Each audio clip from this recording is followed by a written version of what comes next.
Monsieur Roger de Bedford. Mais c'était quel endroit, ça, Bedford? Oui, bonsoir, Monsieur Roger. Bonjour, M. Drolet.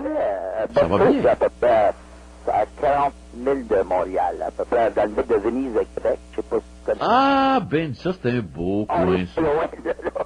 Ah, ça, c'est un beau coin. C'est pas loin de la Colle, ça, hein? Oui, c'est ça. C'est beau par ici. Tu as des montagnes, puis tout d'affaires. Tu sais, Oui, tu oui, vas dans oui, le bout oui. de nos... Puis vous arrivez à nous syntoniser, vous? Pardon? Mais vous êtes capable de syntoniser le poste loin comme ça? Oui, oui. Ah ben, ça, je suis un peu surpris. C'est la première fois, je suis gêné un peu, là, mais...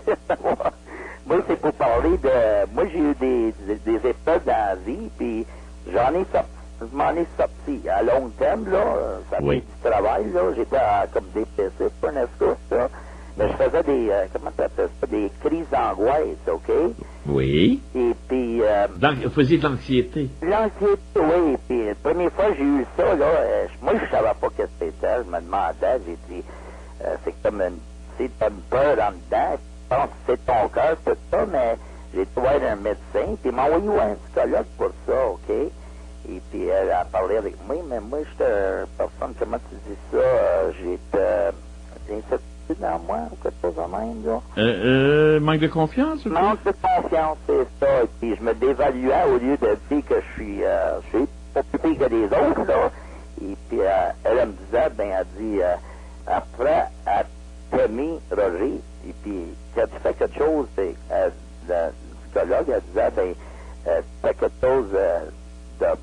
Elle me faisait écrire, comme on va dire, en prenant un genre de papier, là, puis tu écris tous tes défauts, puis tous tes points faibles, puis tes bons points, mais on a du truc qui est fait de marquer nos bons points, on garde plus nos points de défauts, là, que qu'on a, Oui. hein. Oui, c'est Puis j'ai ça. travaillé sur ça, mais alors ils m'ont donné un genre de pédine pour m'aider, mais là, je suis tenté de monter dans la côte. Ça a duré 2 ans à peu près, cette patente-là.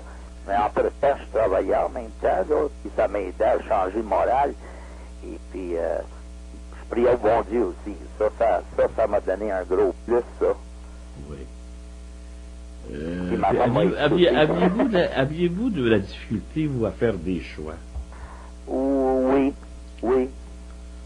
J'étais plus comme des fois, j'osais pas faire quelque chose. Ou, C'est ça. Comment Bon. tu disais, j'avais pas assez de confiance en moi-même, j'ose-tu faire ça. Et puis, ça me bloquait souvent, ça. Hein? Oui. Puis aviez-vous une espèce de tristesse profonde? Oui.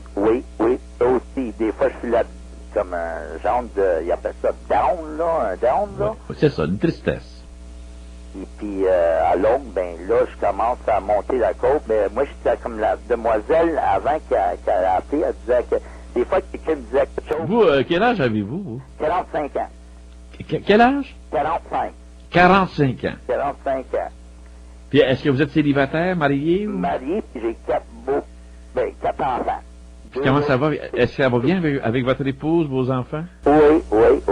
Et mon épouse, elle m'aide beaucoup. Tu sais, elle me disait, ben, des fois, quelqu'un, on va dire, qui me blessait, là, elle dit, pas de faire attention, pour trouver quelque chose comme un armure devant toi, puis de cette manière-là, c'est pratique. Ça, Puis- quelque chose qui te blesse, mais ça peut te bondir, tu sais, tu pas d'attention à ça, tu sais, tu le laisses faire, puis ça va te faire moins mal, tu sais. Oui. Est-ce que vous avez un bon travail? Est-ce que ça va bien sur ce plan-là? Oh oui, c'est pas pire, là. Ça va très bien, là.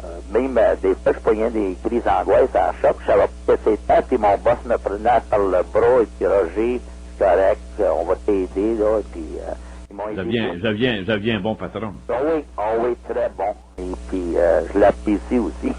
Vous êtes toujours là, vous travaillez Ah toujours oui, là. ça fait 15 ans que je travaille là, 15 là-bas, ans. là, et puis j'adore ça. Puis, votre problème majeur, c'est quoi exactement, vous? Oui, ben là, 8 ans passés, là, Oui. ça m'a fait peur, ça, parce que un de mes petits gars s'est brûlé, OK, accidentellement, OK, Oui. et puis on était supposé l'emmener à l'hôpital à Saint-Jean, sur les Chaulieux, et Oui. puis l'ambulancier, au lieu d'aller à Saint-Jean, il était à Cowansville, à l'hôpital de Cowansville, au lieu de prendre Ok. la route de Saint-Jean, nous autres, on arrive là. Et puis, il n'y avait plus d'ambulance. On se demandait ce qui se passait. Tu sais, a-tu pris un accident ou quelque chose? Il a décidé d'aller à Cowansville. Et puis, 3 jours après, j'ai eu la PTG qui est venue chez nous et qui commençait à me donner il commençait à me donner le diable un peu. Et puis il commençait à m'accuser que j'ai brûlé mon enfant. Puis ça m'a marqué. Ça, j'en ai parlé avec mon psychologue à propos de ça. Ça m'a marqué. Vous avez Parce que peut-être j'adore aussi... mes enfants. Ouais, vous avez peut-être fait aussi une petite dépression. Ouais, pour moi c'est ça. Après ça. Vous savez, une dépression, c'est un désordre. OK. Un désordre psychologique OK. qui se traduit là, par un profond découragement. Oui. Et c'est pour ça que je vous ai parlé de tristesse tantôt. Habituellement, les gens un peu dépressifs là, OK. se découragent facilement et puis c'est toujours accompagné d'une grande tristesse. Ah, Et puis d'une fatigue là, physique, émotive et mentale. ça c'est vrai, là. Parce que moi, des fois. On dirait qu'il y a une espèce de panne dans le fonctionnement là, de la personne, là, tu sais. OK. Et puis ça, moi, je pense qu'il y a des grandes caractéristiques, là. Puis je pense que ceux qui nous écoutent présentement, qui ont connu ça, c'est ce genre de dépression, c'est qu'ils ont cette tristesse continue, et puis ils ont de la difficulté à se concentrer, à se souvenir aussi, à prendre des décisions. C'est vrai, ça. Parce que moi, comme des fois, là, je vais parler de quelque chose, puis ça me fait mal en dedans. C'est comme genre pleurer, mais. Oui. La personne habituellement qui souffre de dépression, et ça, ils vont tous vous le confirmer et vous le dire, c'est qu'ils n'éprouvent plus de plaisir à la vie. C'est vrai, ça. C'est vrai. Pour eux, là, la vie n'a plus de sens. C'est bien. Ça apparaît comme quelque chose de lourd, c'est quelque chose de pesant là, à porter. Là. Parce que Et ça, c'est des signes, ça, c'est des signes épouvantables, ça. Ah, c'est un feeling quand tu pointes ça, là, l'angoisse, ça, c'est... Écoutez, moi, il y a quelqu'un, là, quelqu'un qui m'a dit qu'il avait fait de l'angoisse, là, très avancée, de dépression. Il dit, moi, M. Drolet, là, il était venu à une de mes conférences. Il m'avait parlé après la conférence. Il dit, moi, je vous le dis, là, moi, j'ai eu une grosse dépression, maintenant, ça va bien, là. Puis il dit, je préférerais avoir les deux jambes coupées que de vivre ça. Ça, c'est vrai. Je préférerais qu'on me dise, on va te couper les deux jambes, que de dire que tu vas revivre une autre dépression tellement que la souffrance. Oui, c'est parce que le mal intérieur, il n'y a rien de pire que ça. Ah oui, ça c'est ça. Oui, c'est parce que les jambes coupées, tu peux fonctionner quand même puis rire. Tu sais?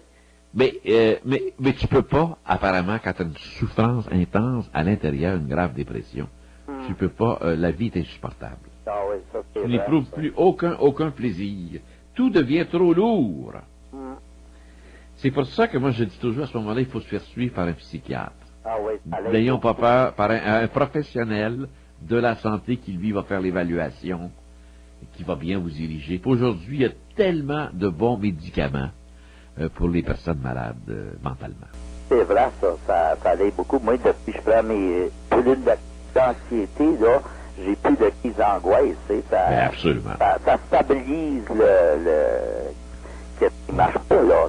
Oui, là, ça va pas, pour moi, ça va mieux, là. Regardez, là, un type comme vous, là, pour que ça fonctionne bien, c'est bien simple, là, il faut avoir une vie, par exemple, régulière.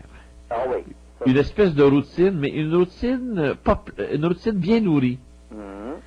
Puis de choses simples. Rien d'extravagant. C'est ça. De choses simples, puis beaucoup de repos. Là, je vous livre un de mes secrets. Là. Le repos, monsieur, c'est extraordinaire. Moi, je prends des siestes, je n'ai pas honte de le dire, puis j'ai pas peur. Je peux en prendre jusqu'à 2-3 par jour. Ah, oui, là... Alors, je suis jamais... Quand je suis debout, monsieur, je ne suis jamais fatigué. Je ne suis jamais épuisé. Pourquoi? Parce que je me repose toujours. Et ça, c'est un médecin qui m'a enseigné ça. Un médecin, puis justement, j'ai un ami, là, un vieux dentiste de Montréal. Il prend des bonnes vitamines. Il prend sa marche. Il prend 2 siestes par jour. Puis une bonne nuit de sommeil. Il a 81 ans, monsieur, puis les petits jeunes sont pas capables de le suivre. Il joue encore au ping-pong, il joue encore au baseball, 81 ans. Aïe, aïe. Oui, fais attention. Ben, il faut que moi, que j'arrive de mon travail, là, qu'est-ce que je fais? Je fais une sieste d'1 heure, et puis après ça, on dirait que ça me met de l'énergie dans moi. J'ai besoin de ça, tu sais. Ouais. Moi, j'ai un ami, monsieur, là, je peux vous dire qu'est-ce qu'il fait présentement, là. Lui, il a assez d'argent pour faire le tour du monde. OK. Et puis ça l'intéresse pas. Il est couché sur un divan. Il y a une patte dans les airs actuellement. Je suis sûr de ça. Puis là, il y a sa pile de livres là, près de lui, là. Et puis là, il peut écouter Radio Vatican sur Internet, là. Puis après ça, il s'en revient nous écouter dans la soirée. Il dit que c'est les plus belles soirées qui partent. Pourquoi? Parce que sa vie est simple. Autrement dit, il y a une vie plate, puis la vie plate, c'est la plus belle vie aujourd'hui, monsieur. Il tentait de le changer en vie intéressante. Sa vie plate devient intéressante, comprenez-vous? Oui, oui. Alors, c'est pour ça qu'il faut fuir toute l'agitation du monde aujourd'hui. Autrement, vous allez devenir fou, malade, épuisé, et il n'y a pas grand-chose à retirer dans le monde d'aujourd'hui, monsieur. Oh non, ça c'est vrai, ça. Moi, Il n'y a pas grand-chose à faire là, monsieur. Moi, ça fait longtemps que j'ai compris ça. Et puis, moi, ce qui m'intéresse, c'est ma vie de famille, ma vie chez moi, ma vie spirituelle, ma vie temporelle, et puis le reste, je suis impuissant devant ça. Alors moi, j'ai compris ça fait une quinzaine d'années, monsieur, 15-20 ans. Et puis je l'applique, puis ça va bien de ce côté-là. Je m'organise en conséquence. Puis je me dis, si je peux le faire, ben, je suis pas plus fin qu'un autre, d'autres sont capables aussi. Mais ça, la philosophie que j'enseigne, moi, monsieur, elle est à contre-courant. C'est pas du tout le discours qu'on entend dans les médias. Oh non. Oh non, les autres disent pas la vie. Ben, ils disent pas... C'est pas qu'ils disent pas la vérité. C'est toujours les modes fantastiques, c'est la jouissance sans arrêt. C'est toujours les histoires scandaleuses. C'est pareil comme tu vas regarder sur le poste de télévision, des fois, c'est rien que du sexe, veut dire. La drogue, la musique idiote, l'alcool, le sexe, le jeu, les lotos, la prostitution outrance. C'est tout ça, finalement. C'est comme un mauvais portrait qui donne, tu sais, il devrait donner quelque chose de plus... Puis on essaie de nous faire croire qu'ils ont du fun là-dedans. C'est pas vrai. c'est du faux. C'est du faux. C'est du faux. C'est ça, vivre dans le faux. Alors, monsieur, non, ne préparez pas votre agonie, monsieur. OK. Ne préparez pas votre agonie. Puis je pense que vous allez bien, vous, au fond. Je pense que vous avez eu des bons thérapeutes qui ont pris soin de vous. Puis là, c'est extraordinaire, c'est que vous êtes conscient de votre situation. Ah oui, puis ça m'aide beaucoup, parce que mon thérapeute, quand j'ai travaillé avec elle, là 2-3 ans passés, elle m'a aidé beaucoup. Ouais. Elle m'encourageait, là. Et puis, Oui. une fois- Alors, Roger, Oui? ça m'a fait plaisir de causer avec vous. OK. Puis, gênez-vous pas, n'importe quand vous voulez m'appeler, on est là pour ça. Ça me fera plaisir. Appelez-nous de temps en temps, puis on aura l'occasion d'échanger ensemble. OK, je vous remercie beaucoup, M. Delalette, et vous faites une la bonne ouvrage. Merci, M. Roger. Oh, Merci j'espère. bien.